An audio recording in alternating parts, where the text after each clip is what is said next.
A gente está conversando um pouquinho nessa série de mensagens, nós começamos com ela desde o primeiro domingo de setembro. A gente tem conversado um pouquinho sobre esse tema, a dupla cidadania. O que é isso? A gente tem conversado que nós somos brasileiros, nós moramos aqui no Brasil, moramos aqui no planeta Terra, moramos aqui numa cidade, nós obedecemos às leis que nos é constituída, mas o principal motivo de nós fazermos isso não é esse aspecto horizontal, pelo simples fato de obedecer aos homens, mas nós fazemos isso num aspecto vertical. Nós fazemos isso principalmente porque nós obedecemos a Deus. Então nós obedecemos às leis, nós obedecemos aos homens, nós vivemos aqui na terra, acima de tudo buscando obedecer a Deus com as normativas dos céus. Por isso que nós somos desafiados a entender essa dupla cidadania que nós vivemos. Nós vivemos aqui, obedecendo sim as coisas aqui, obedecendo às ordens da lei, obedecendo às leis de onde nós vivemos, mas acima de tudo nós vivemos com o aspecto moral dos céus, não da terra. E a gente tem conversado isso desde o primeiro domingo de setembro, e a gente falou que justamente isso, no primeiro domingo de setembro, a gente falou que esse fato de obedecermos a Deus em toda e qualquer circunstância faz parte do nosso louvor a Deus. Por incrível que pareça, até pagar impostos a gente louva a Deus fazendo isso, porque nós fazemos isso em obediência a Ele. No segundo domingo, a gente conversou o fato do seguinte, um pouco daquilo que a gente cantou. A gente descobre que Deus é bom não por aquilo que Ele faz, a gente descobre que Deus é bom porque a palavra do Senhor revela que Ele é bom. Na palavra dele está escrito que Ele é bom. E aí Pedro nos dá o desafio seguinte: agora que a gente descobriu que Deus é bom, a gente vive proclamando isso. E aí Pedro nos desafia a proclamarmos isso em palavras e em ações. Domingo passado a gente conversou que, já que nós entendemos que nós somos forasteiros aqui, já que nós entendemos que nós vivemos aqui só por um período curto de tempo, a nossa morada eterna é nos céus, a nossa pergunta é: então como que a gente vai viver aqui? E o desafio que nós recebemos na semana passada é: o tempo que a gente vai viver aqui, a gente vai viver aqui sendo o shalom de Deus para essa terra, sendo a bênção de Deus para essa terra. Deus nos usa como bênção dele aqui no lugar onde nós vivemos, que nós sejamos essa demonstração, essa bênção de Deus aqui onde nós vivemos. Hoje a gente vai trabalhar um pouquinho com o texto oposto do que a gente conversou semana passada, porque semana passada o desafio é de sermos bênção.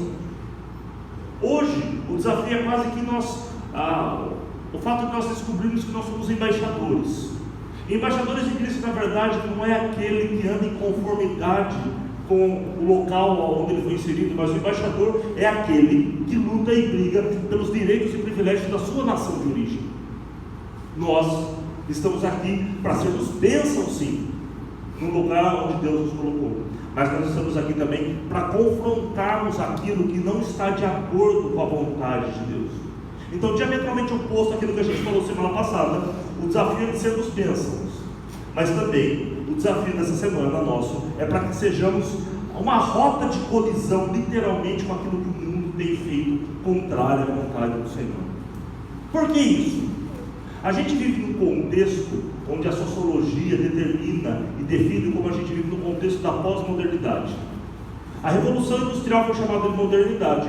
Depois desse período, no final do século XX, início do século XXI, nos anos 90 e adentrando os anos 2000, a gente entra no que é chamado de pós-modernismo, que é a junção do nosso pensamento, da nossa cultura, daquilo que a gente entende como certo e errado. E o pós-modernismo, a cultura do mundo onde a gente vive hoje, tem uma certa dificuldade em entender e aceitar o que é verdade absoluta. Eles têm uma certa crise com isso. Eles desmontam, o pós-modernismo desmonta a verdade absoluta em três fontes contrárias à palavra de Deus. As três fontes são a pluralidade, o inclusivismo e o relativismo. A pluralidade defende a tese que não há uma verdade absoluta, mas na verdade é uma pluralidade de ideias, um monte de verdades espalhadas por aí, não uma só verdade, mas um monte de verdade. O relativismo acho que ainda é um pouco pior, o inclusivismo é um pouco pior, porque ele vai dizer o seguinte: você não pode excluir uma ideia, um conceito, afinal de contas, quem somos nós? Nós não somos melhores que os outros, então você tem que aceitar tudo. E aí o relativismo, ele diz que ideias e conceitos, visões que mostram pontos de vista individuais, qualquer coisa vale, ou seja, o que é verdade para vocês não precisa ser verdade para mim, o que é verdade para mim não precisa ser verdade para vocês. Gente, existem verdades relativas, claro. Eu tenho uma raiva, de vez em quando eu converso com algumas pessoas, a pessoa fala assim para mim: eu tenho uma dificuldade de engordar. Para a pessoa isso é uma verdade. Eu chego no churrasco, a fumaça bate em mim, já engordei meio quilo, só com a fumaça do churrasco. Mas para alguns é uma verdade, eu tenho uma dificuldade de engordar. Para algumas pessoas, alface é gostoso. Para alguns isso é verdade. Acho que quando amadurecer vai aprender que não. Mas, para alguns isso é verdade. Mas, essas verdades relativas existem. Mas existem verdades absolutas.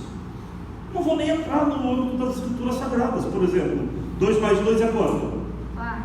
Aí, o Enzo passou na prova de matemática, né? 2 mais 2 é 4. Não importa o ponto de vista. 2 mais 2 é 4. É uma verdade absoluta. Uma verdade absoluta, independentemente do ponto de vista. Eu estou em pé e vocês estão sentados. Se mudar o ponto de vista, vai mudar essa verdade? Verdade absoluta. 2 mais 2 é 4. Eu estou em pé, vocês estão sentados. Verdade absoluta. O Palmeiras não tem mundial. Verdade absoluta. Então, assim, são coisas que não se discutem. Verdades absolutas. Acontece que o mundo hoje tem dificuldade com isso. E o problema de ter dificuldade com isso é que existe um versículo na Bíblia, João 14,6, que diz o seguinte: Jesus respondendo aos seus discípulos: eu sou o caminho, a verdade e a vida, ninguém chega ao Pai se não for por mim. Olha como o artigo está muito bem definido ali. Eu sou o caminho, a verdade e a vida. Não está dizendo assim, eu sou um dos possíveis caminhos, uma das possíveis verdades, uma das possibilidades de forma de viver. O pluralismo de ideia, o relativismo de ideia, o inclusivismo de ideia diz o seguinte: não, tudo é Deus. Existe a loucura de dizer Deus é Deus. Aí ele se apresenta como Jeová, como Maomé e como Buda. Tudo é Deus. Todas as religiões adoram a Deus. Não é. Jesus dizendo eu sou o caminho, a verdade e a vida, ele está expressando uma verdade absoluta, inquestionável. O problema do pluralismo, do relativismo, do inclusivismo é justamente negar isso daí. Nós, vivendo essa dupla cidadania, não corroboramos, não concordamos, não aceitamos isso. E nós somos chamados e desafiados a sermos oposição por isso. João, o evangelista, ele escreveu algumas cartas lá no final das Escrituras Sagradas, um dos últimos livros. E um desses livros, a primeira carta de João, é justamente um combate ao pensamento do primeiro século que defendia essa pluralidade de ideias, essa pluralidade de verdades. E você vai ver como João, um discípulo amado, um servo de palavras amorosas, que na carta dele normalmente ele trata os irmãos da igreja como filhinhos. Mas a gente vai ver como a primeira carta de João, capítulo 2, a partir do versículo 28 até o versículo 10 do capítulo 3, como algumas vezes ele usa palavras pesadas, porque justamente ele está confrontando essa pluralidade de ideias. Eu queria convidar você a abrir sua Bíblia. Liga seu tablet, seu smartphone, primeira carta de João, capítulo 2, do verso 28 até o verso 10 do capítulo 3.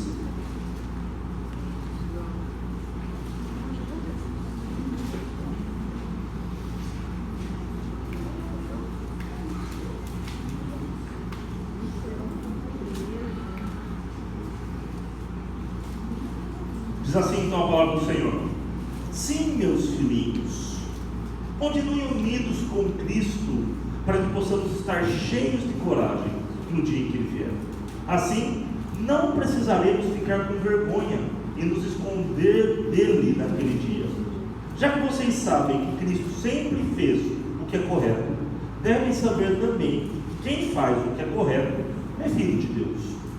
Vejam como é grande o amor do Pai por nós.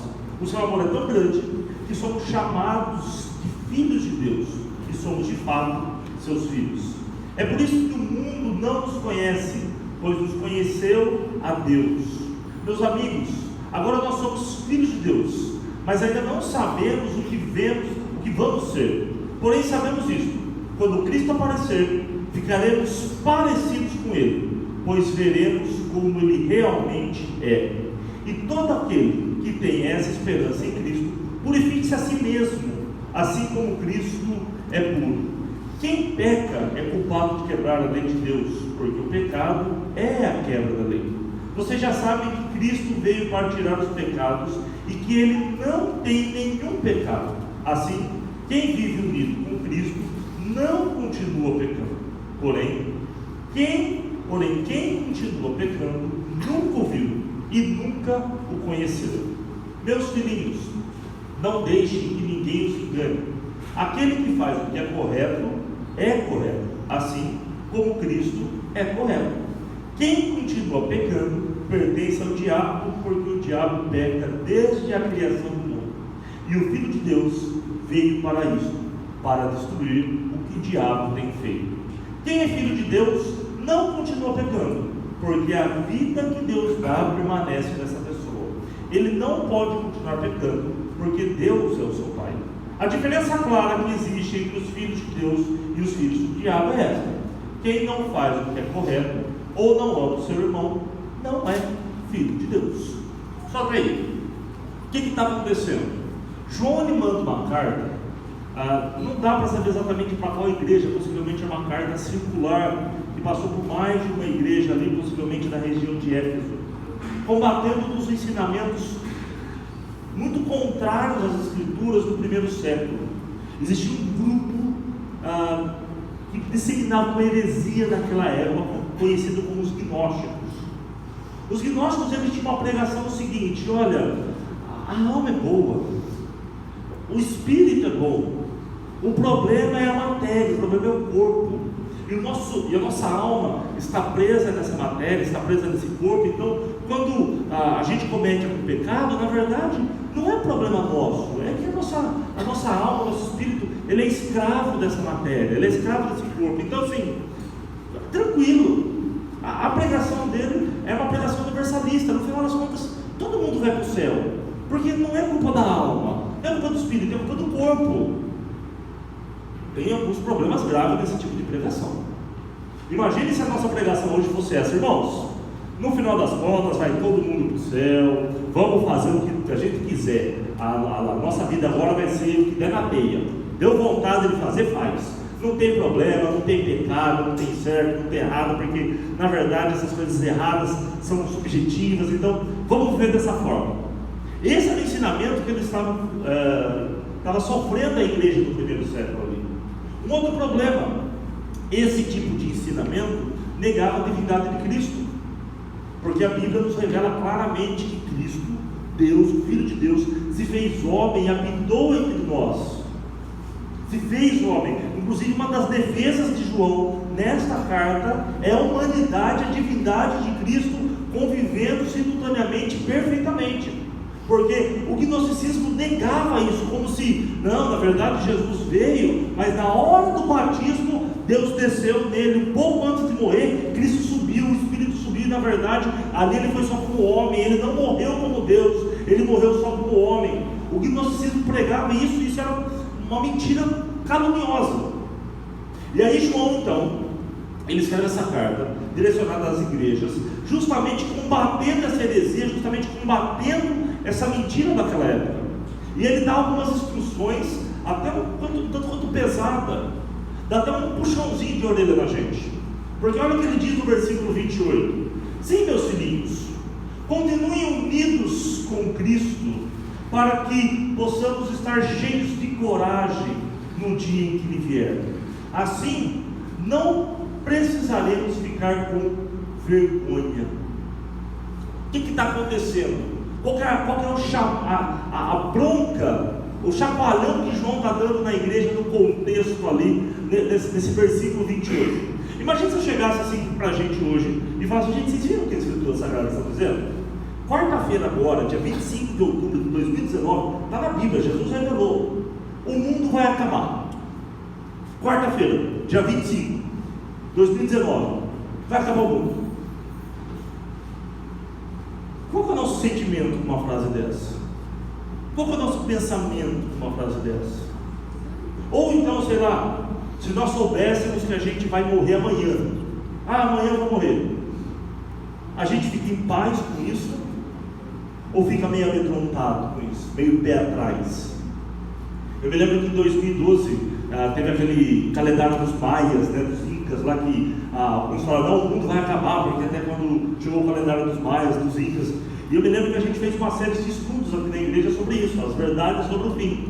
E aí, eu me lembro que no final de um estudo, uma pessoa chegou para mim, e a gente terminou o estudo e falou assim: não, gente, pelos maias, pelos incas, não dá para saber se o mundo vai acabar mesmo, mas glória a Deus que o mundo acabasse mesmo, acabasse esse sofrimento, a gente estava muito bem, né? Aí uma pessoa chegou para mim no final e falou assim: ai, pastor, eu não quero que o mundo acabe, não, eu tenho tantos sonhos para realizar ainda, eu quero ver meus filhos crescerem, eu tenho muitos projetos na minha vida ainda, eu não quero que o mundo acabe, eu tenho... Na verdade, o melhor para a gente seria assim: não, acaba logo. Eu comprei uma TV nas Casas Bahia em 10 parcelas, só paguei 2, acaba logo o mundo, que estaria ótimo, né? Deveria ser nosso desejo. Nós estávamos num congresso no final de agosto, e o pastor da Igreja Batista de Fortaleza disse que uma senhora chegou para ele e falou assim: pastor, eu queria que o senhor orasse por mim, eu vou passar por uma cirurgia, e assim, ora por mim.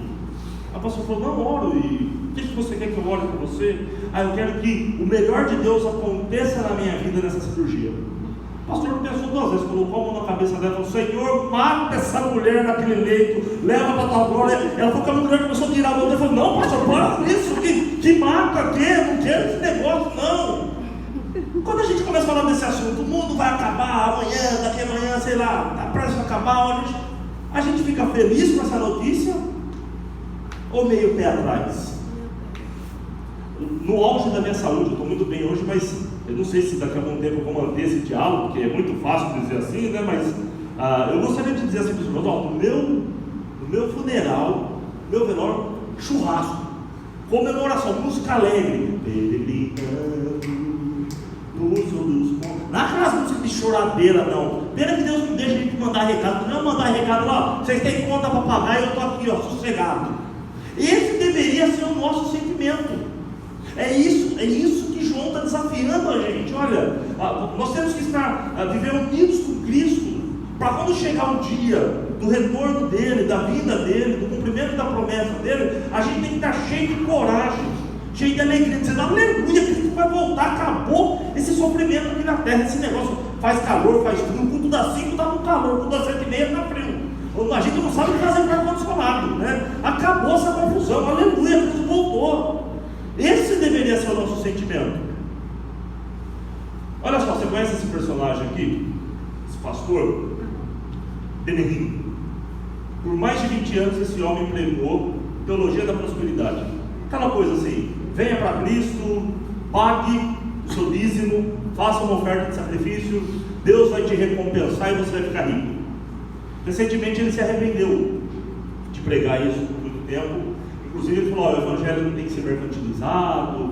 E em uma das suas pregações ele disse a seguinte frase: eu estou com medo de ir para o céu e ser repreendido. Estou com medo agora, porque falei muita besteira. E olha que assim, né? Pastor com medo de ir para o céu, você sabe que todo pastor é santo, né? Todo pastor é bom, né? Então assim, pastor com medo de ir para o céu, que negócio é esse? Mas a frase é célebre, vamos ser sinceros, né? A gente começa a falar desse negócio de fim dos tempos, de morrer, juízo final. Assim, eu não sei como que vai ser o meu filme que vai passar na telecine da eternidade, né? Como que Deus vai avaliar a minha vida. A gente não fica meio assim, um pezinho atrás? O discurso é muito bonito. Falam que no enterro de uma pessoa, a viúva ficava lá assim, Meu Deus, o que vai ser da minha vida sem você? Eu não vou aguentar viver sem você. Me leva junto. Ela escorregou, caiu dentro do negócio. Ela falou, me tira daqui, pelo amor de Deus. Leva junto ou tira daqui? E uma coisa, estou dizendo hoje, mas a gente às vezes começa assim, a gente fica meio com um pezinho atrás, né? O desafio de João para as nossas vidas é isso, a gente tem que estar pronto. Nós temos coragem de dizer, Senhor, Maranata, vem, Senhor Jesus, acaba logo. O que Paulo disse, para mim, viver é Cristo e morrer é lucro. Ó, isso daí não vira muito adesivo de carro, né? Não vejo ninguém colocando esse adesivo no carro. Para mim, viver é Cristo e morrer é lucro. João está dizendo para a igreja, nós temos que estar prontos para isso. E ele sabe que a gente vai ficar com o pezinho atrás. E aí então ele entra no capítulo 3, puxando a nossa orelha e dando 2 conselhos para a gente. Como que a gente vai agir agora então? Como que eu vou me preparar para fazer isso? João está partindo do princípio seguinte: Cristo morreu na cruz, Ele nos salvou, Ele está falando com a igreja, e diante dessa salvação de Cristo, como que eu vivo assim então? E olha o que ele diz no versículo 3, no capítulo 3: todo aquele que tem essa esperança, a esperança é que Cristo vai voltar. No versículo 2 está dizendo uma promessa que Cristo vai voltar e vai revelar completamente a glória dele, que a gente não tem ideia ainda, mas todos aqueles que têm essa esperança de que Cristo vai voltar, como que a gente tem que ver, esperando esse momento? Nós temos que purificar a nós mesmos, assim como Cristo é puro. O desafio dele aqui é para a gente lutar contra o nosso pecado. João já disse essas mesmas palavras, repetindo o que Jesus disse em outro contexto, quando ele diz o seguinte: conhecereis a verdade, e a verdade é isso que João está dizendo para a gente agora. Nós somos livres assim para lutarmos contra o nosso pecado. E ele está sendo muito claro, porque vamos pensar, já viu a ilustração bíblica do pecado? Gênesis capítulo 3, ele ilustra e mostra para a gente o primeiro pecado do homem na terra. O versículo 6 de Gênesis capítulo 3 vai mostrar como esse pecado aconteceu. A mulher sendo seduzida por uma cobra, sendo enganada por uma serpente. E aí o versículo diz que quando ela olha para o fruto que a serpente estava falando para ela, seduzindo que ela comesse, o texto vai dizer o seguinte: a mulher viu que a árvore era bonita, suas frutas eram boas, e ela pensou como seria bom. Ela foi seduzida, teve desejo, como seria bom ter esse entendimento. Aí apanhou a fruta, comeu e deu ao marido, e ele também comeu. Esse é o relato do primeiro pecado na humanidade. O texto vai dizer para a gente o quê? Humanamente falando, pecado é bom. Humanamente falando, pecado é gostoso. Humanamente falando, o pecado nos seduz. Se não fosse tão bom, tão gostoso e não seduzisse, a gente não pecava tanto, mas a gente gosta. Humanamente falando, a gente peca com facilidade. Para pensar. O texto faz uma ilustração do jardim do Éden. Quantas frutas existem no mundo hoje? Alguém tem ideia? Cheguei a pesquisar, não achei quantas frutas existem. Alguém tem ideia? Eu descobri assim, nas pesquisas que eu fiz, eu achei relatos de quantas frutas catalogadas são nativas brasileiras. Alguém tem ideia quantas frutas nativas brasileiras são catalogadas? Mais de 300 frutas nativas brasileiras catalogadas. Você imagine no jardim do Éden, então, onde goiaba não tinha migalha, né? Como devia ser bom, seja lá, para uma fruta no centro do jardim seduzir mais do que todas essas outras que tinham. E ela vai dizer: não, o pecado era bom. Olha, ela parecia ser boa de comer e seduzia. Normalmente nós somos seduzidos pelo pecado. Nós somos seduzidos por aquilo que nos traz desejo. O pecado normalmente ele traz desejo para a gente. Quer ver um outro exemplo? Quando você está com um grupo de amigos, sentado em volta de uma mesa e comendo, normalmente qual é o tipo de conversa que você está tendo? Se você for sincero, você vai falar a verdade. Qual é o tipo de conversa que você está tendo? Sentado com um grupo de amigos comendo. Vocês não têm coragem de falar. Mas vou falar, você fala, é verdade. Normalmente você está sentado com um grupo de amigos comendo, falando sobre outra coisa para comer. Uma outra comida. Você está comendo carne e fala assim, não, estou comendo carne, mas você sabe da pizza que eu comi semana passada. A pessoa falou, então temos que marcar mais uma vez para comer essa pizza. Aí você marca, come pizza e fala assim, não, hoje a gente está comendo pizza, mas você não sabe. Tem quem gosta de comida japonesa que eu comi. Não, tem que marcar para comer comida japonesa. Aí você marca para comer. Aí você está comendo essas comidas japonesas, você não sabe. É sempre assim. Porque isso nos seduz. Isso nos traz desejo. E normalmente nós nos permitimos sermos conduzidos por aquilo que nos traz desejo. Pra você ter uma ideia, essa semana eu estava no Covab, estava calor essa semana. Eu estava um pouquinho de sede. Aí estava no Covab, uma pessoa no caixa do meu lado, pegou uma garrafa de água gelada, abriu, bebeu na minha frente. Eu fiquei com uma vontade de beber água naquela hora, porque eu vi ele fazendo assim. Mas eu falei, moço, dá uma bolinha aí para mim, moço, né? Isso nos seduz. É isso que acontece com o pecado. Mas o que João está dizendo para a gente? Nós temos que nos purificar. Existe uma compreensão errada quando a palavra do Senhor fala que Deus vem para nos livrar do pecado. As pessoas acham que Deus vem e tira da gente até a vontade de pecar. Sim, vamos pegar assim uma coisa aleatória, o vício do cigarro.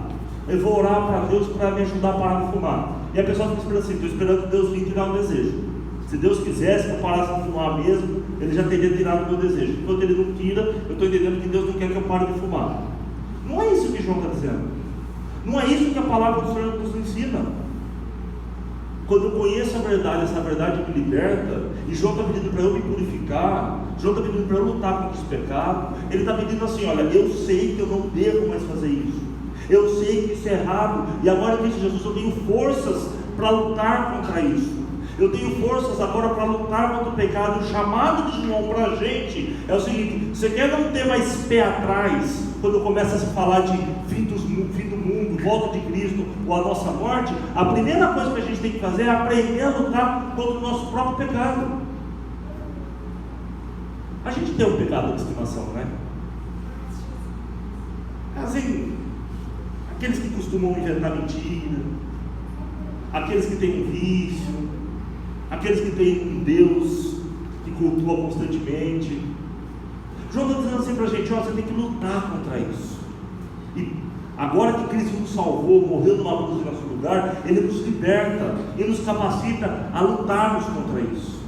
Ele nos capacita a enfrentarmos isso. E esse é o desafio de João para a gente, que a gente lute contra o pecado. Quer não ter mais pé atrás, quer ser corajoso quando se fala da segunda vida de Cristo? João fala: ótimo, comece purificando a si próprio. Comece lutando nós mesmos contra o nosso pecado. Nós já somos libertos para isso, nós somos desafiados a isso. E aí depois disso, depois de entendermos isso, de nos capacitarmos nesse sentido, de lutarmos contra o pecado, Ele vai dizer: agora tem um segundo desafio para vocês. E aí o segundo desafio Ele vai dizer o seguinte: olha, quem continua pecando, esse que continua pecando, você conhece aquela pessoa que continua pecando, sabe o que ela é? É filha do diabo. Essa pessoa que continua pecando, na verdade, pertence ao diabo. Paulo, num dos escritos dele, a carta de Coríntios, ele tem uma família na igreja de Corinto lá, que tem um pai. Esse pai tem um filho, e esse pai casou com uma segunda esposa. E Paulo descobriu que esse filho desse pai está tendo relações sexuais com a esposa do pai. Já foi exortado e não está a fim de largar essa vida. O que Paulo fala? Pega esse cara e entrega para Satanás. Esse cara é filho do diabo. A gente vive num mundo onde assim, não, você tem que respeitar, porque é vontade da pessoa, é opinião da pessoa. João está dizendo assim: não, se a pessoa é exortada e ela continua em pecado, se ela sabe que ela está fazendo é pecado e ela continua vivendo dessa forma, não vem colocar ideia do gnosticismo não, que é a alma que está presa no corpo. Não vem colocar a ideia de que você tem que respeitar porque é o pensamento dela. Nós acreditamos numa verdade absoluta, e se a pessoa não acredita nisso, ela é filha do diabo. É isso que João está dizendo, não tem meio termo, não tem meios dizeres. A gente vive num mundo onde tudo que é incorreto sendo louvado hoje. Você se lembra há pouco tempo atrás, a Bienal do Livro do Rio de Janeiro, deu um pampeiro que aconteceu lá? Uma revista em quadrinhos, que tinha lá 2 personagens da Marvel, acho que é 2 homens se beijando na revista da Marvel. Aí deu uma discussão, né? Aí o Crivella tentou arrancar a revista, aí apareceu aquele homem de caráter íntegro, Felipe Neto, para falar, e nossa, né? Eu sei que recentemente, nessa Bienal do Livro, essa escritora aqui, a Conceição Evaristo, ela fez um discurso nessa Bienal do Livro.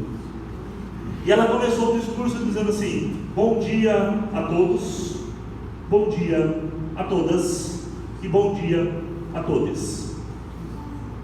Todos é uma linguagem para os homens, todas é uma linguagem para as mulheres, e todes é uma linguagem para aqueles que têm gênero indefinido. E aí, para respeitar esses que têm gênero indefinido, ou ela usou então esse gênero não binário. Existem empresas no Brasil que estão permitindo que você use pronomes não binários, para você não ofender aqueles que pensam errado. Então, nessas empresas tem a mesa que é dele, a mesa que é dela, e acreditem se quiser, a mesa que é dele, que não é nem ele nem ela. Não estou brincando. Tem empresas exigindo que seja tratada dessa forma: a mesa dele, a mesa dela e a mesa dele. Quando você vai mandar um e-mail para alguém e essa pessoa tem gênero indefinido, você não usa nem O nem A no artigo, você usa a letra X. Você não usa ele nem ela, você usa troca uma letra lá, porque você tem que respeitar. Porque a pessoa se sente, não é bullying, a pessoa se sente menosprezada, diminuída, porque você não está respeitando o gênero dela. A gente vive num mundo onde isso se dá. Não, é ótimo, então a gente vai começar os cursos agora. Boa noite a todas, boa noite a todos, boa noite a todos, porque nós temos que respeitar isso. O que João está dizendo para a gente? A gente, como igreja, não podemos aceitar, pelo contrário, nós temos que confrontar isso. Porque as pessoas que, após o confronto, ainda continuam pensando dessa forma, essas pessoas, na verdade, são filhos do diabo.